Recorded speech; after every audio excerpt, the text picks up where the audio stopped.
એક બે નહીં પરંતુ ત્રણ સિસ્ટમ જે છે સાયક્લોન સર્ક્યુલેશનની સાથે સાથે વરસાદી સિસ્ટમ અને એક ડીપ ડિપ્રેશન છે એ પણ ક્યાંક ગુજરાત ઉપર ડેરો નાખીને બેઠું છે.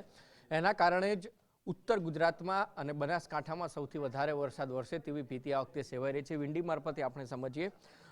અત્યારે ગુજરાતવાસીઓ આપ જોઈ શકો છો કે આખા જ ગુજરાત એટલે દક્ષિણથી લઈ પાલનપુરથી લઈ અને કચ્છ અને આ બાજુ ઉનાથી લઈને એટલે આખું જ કચ્છ જિલ્લો હોય, સૌરાષ્ટ્ર હોય, મધ્ય હોય કે પછી ઉત્તર હોય, તમામ વાદળછાયું વાતાવરણ છે. ને એ પછી જેમ જેમ દિવસ પસાર થઈ રહ્યો છે તેમ તેમ જો કે 4 વાગ્યાની 10 વાગ્યાની આસપાસ કોરું ધાકોડ દેખાય છે, પરંતુ 5 તારીખે ફરીથી મેઘો છે, જે ડીપ ડિપ્રેશનની જે વાત થઈ રહી છે, જે સિસ્ટમની વાત થઈ રહી છે, સિસ્ટમ છે એ ક્યાંક ફરીથી ફલિત થાય છે. અને ત્યારબાદ આ જોઈ શકાય છે કે આખી જે સિસ્ટમની વાત થઈ રહી છે એ આખા સિસ્ટમમાં અહીંયા મધ્ય બિંદુ આવે છે.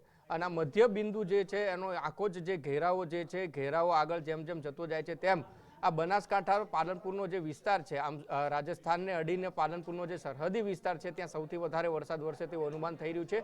બીજી તરફ મધ્યમાં પણ જે પ્રવેશ દ્વાર અહીંયા સુરેન્દ્રનગર આવે છે, સુરેન્દ્રનગર પ્રવેશ દ્વાર સૌરાષ્ટ્રનું કહેવાય છે, તો આસપાસના જે જિલ્લાઓ છે, ભાવનગરમાં પણ સારો વરસાદ રહી શકે છે. વડોદરામાં ફરીથી એક વખત મેઘાનું મંડાણ થાય તો પણ નવાય નહીં. એટલે જે સર્ક્યુલેશન સિસ્ટમ જે આગળ વધી રહી છે તેમ તેમ વરસાદ છે એ વધારે વધી રહ્યો છે. ને એના જ કારણે 6 તારીખ સુધી પણ વરસાદ સ્થિર રહે તેવી પરિસ્થિતિનું નિર્માણ છે દેખાઈ રહ્યું છે. આ 6 વાગે અને 2 વાગ્યાનો ત્યારબાદ સવારના વહેલી સવારે આખી જે સિસ્ટમ છે એ ઉત્તર ગુજરાત થઈ એટલે કે મહેસાણા, પાલનપુર થઈ અને રાજસ્થાન તરફ આગળ વધી રહી છે.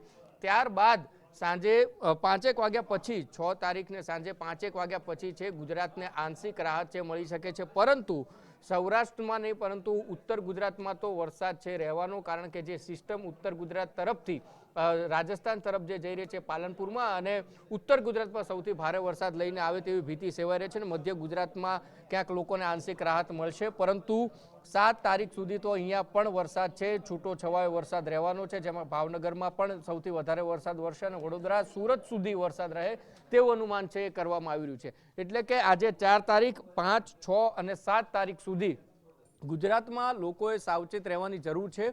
વરસાદ ખૂબ વરસી રહ્યો છે અને પવનના વેગ સાથે વરસાદ વરસે તેવી પણ આગાહી છે હવામાન વિભાગ થકી કરવામાં આવી છે. સૌરાષ્ટ્રનો વારો આવી ગયો છે, દક્ષિણનો વારો આવી ગયો છે, પરંતુ હવે જે સિસ્ટમ ઉત્તરથી રાજસ્થાન તરફ જે જઈ રહી છે એમાં બનાસકાંઠા, પાલનપુર, મહેસાણા સહિતના ઉત્તર ગુજરાતના જે જિલ્લાઓ છે ત્યાં સૌથી વધારે વરસાદ વરસે તેવું અનુમાન છે એ આવી રહ્યું છે. જી